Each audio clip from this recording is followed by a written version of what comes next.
Key things to know about Ukraine's bid to join the EU.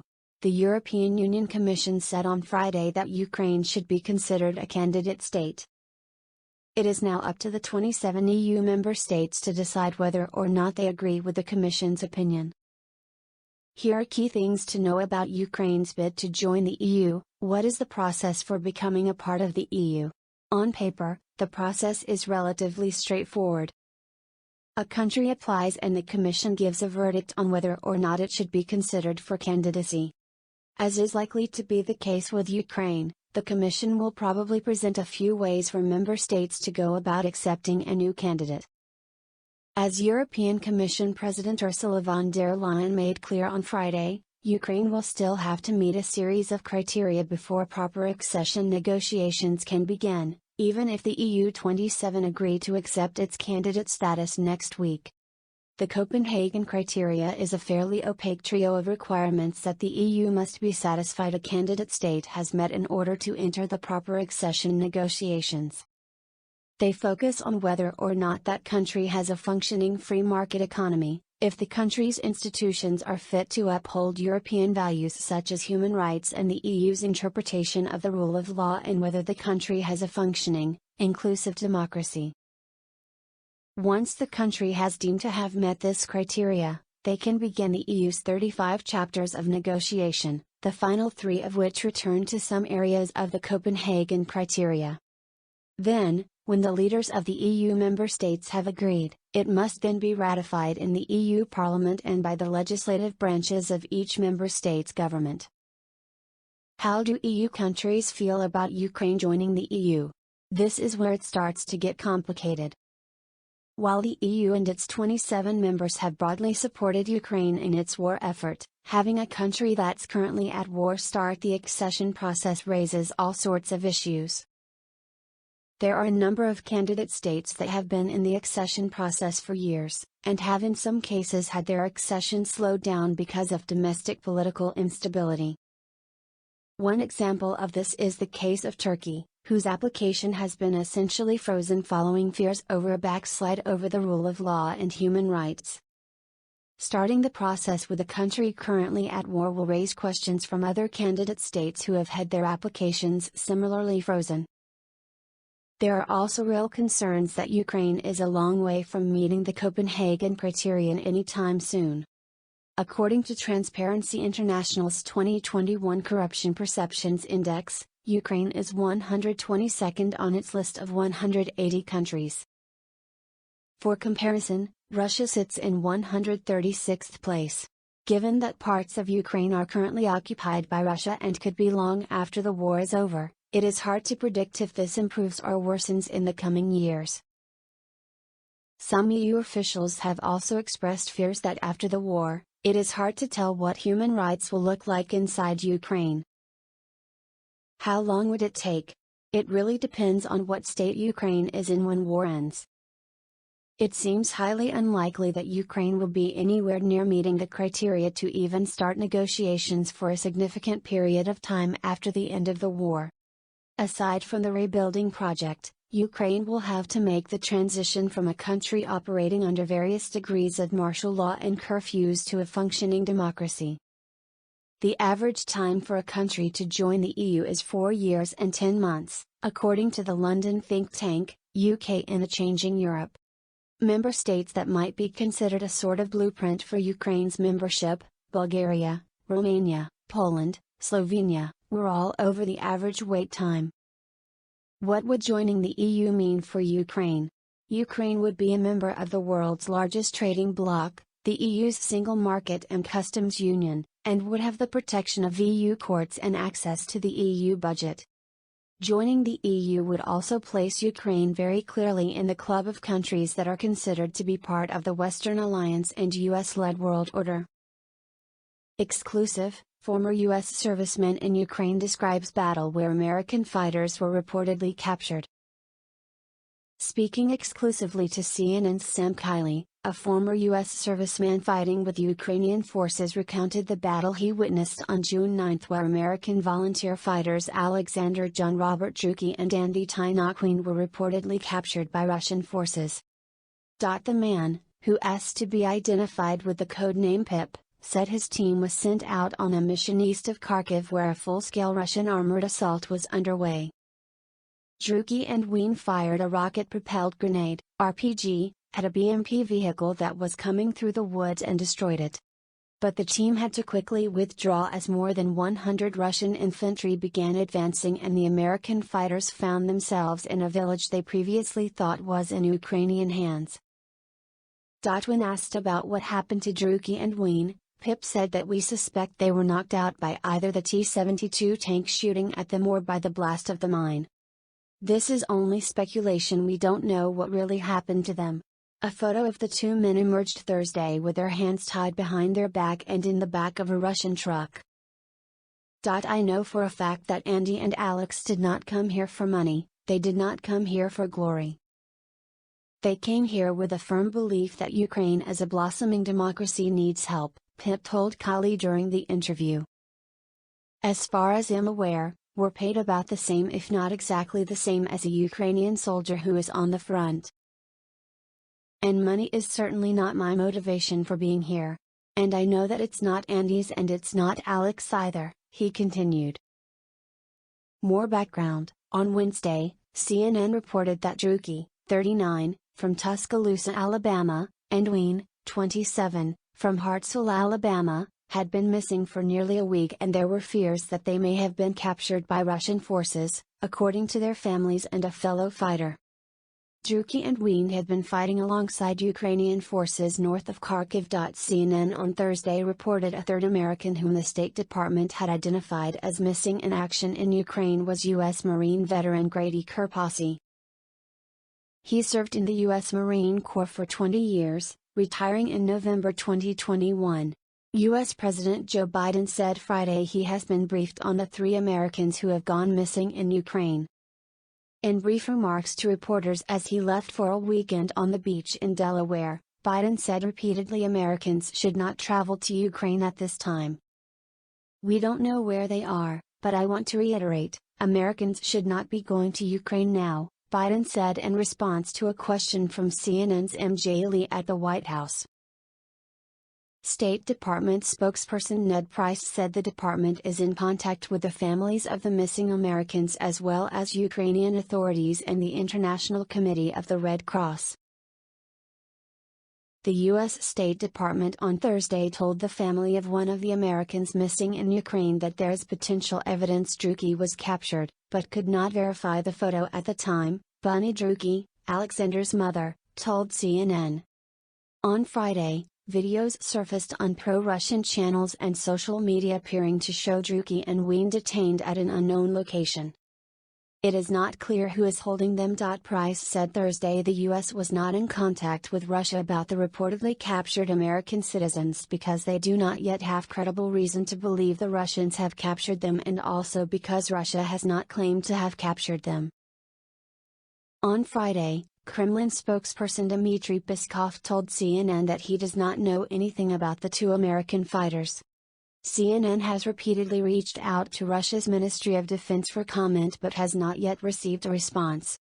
German Chancellor Scholz says it is absolutely necessary to continue speaking to Putin. German Chancellor Olaf Scholz said Friday that it is absolutely necessary to continue speaking to Russian President Vladimir Putin. In an interview with the news agency, Scholz said, "It is absolutely necessary to speak to Putin. And I will continue to do so, as the French president will also. And there are some countries needed and some leaders needed that speak with him.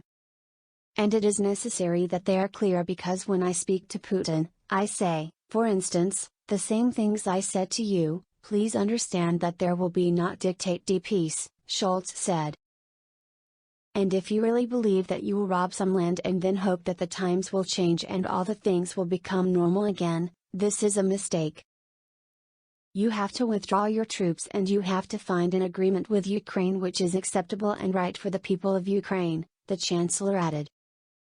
CNN speaks with Ukrainians sheltering without power or water in eastern cities destroyed by war. Conditions are becoming more dire for Ukrainians living in the eastern part of the country, CNN's Ben Wiedemann reports. The city of Lysychansk is on the front lines of the war, and civilians have been left living in a city that has been destroyed. They have been in the line of fire for months and now have no gas, power or water, Wiedemann reports. Dozens of people are sheltering in the basement of a school and cooking food over a fire. Alone, one 82-year-old woman named Masha who spoke to CNN said, "My legs are tired. I can't go anywhere." Another woman, Lyudmila, said she's leaving. "I can't take these sounds anymore. We thought it would calm down, but it only gets worse and worse," she said. Residents line up for unfiltered water so they can wash and flush toilets. The war in Ukraine has now dragged on for almost 4 months and people are frustrated. "Where's our mayor? Where's our governor? They should have come here at least once," Mykola, a Lysychansk resident, said. The city is still under attack. A building that was serving as a shelter was hit, killing 3 people, Wiedemann reports, before running out of the way to avoid more shelling close by. One woman said she and her husband were in that building when it came under attack. She told CNN her husband was crushed under the rubble and now all she can do is wait for a ride to see him at a hospital. Analysis: why Ukraine's long-shot bid to join the EU has been a contentious issue for years. 4 days after Russian forces invaded Ukraine and started a bloody war that shows no signs of ending soon, Ukrainian President Volodymyr Zelensky officially applied for the country to join the European Union. On the same day, February 28, he asked that the EU urgently admit Ukraine using a new procedure. "Our goal is to be with all Europeans and, to be equal to them. I am sure we deserve it. I am sure it is possible." Nearly 4 months later, the EU Commission said on Friday that Ukraine should be considered a candidate state. It is now for the 27 EU member states to decide whether or not they agree with the Commission's opinion. The question of whether or not Ukraine should join the EU and how Russia would react has been a contentious issue for years. In 2013, pro-European protests erupted after former Ukrainian President Viktor Yanukovych made a sudden decision to not sign an agreement with the EU that would pull Ukraine further into the EU's orbit. Instead, he opted to pursue closer ties with Putin's Russia. The following year, Russia invaded Donbas and illegally annexed Crimea. While most European nations are firmly behind Ukraine and have, to varying degrees, aided Zelensky in his war efforts, it's far from certain that his wish will be granted. For political and procedural reasons, it is possible that the EU ultimately decides that now is not the right time.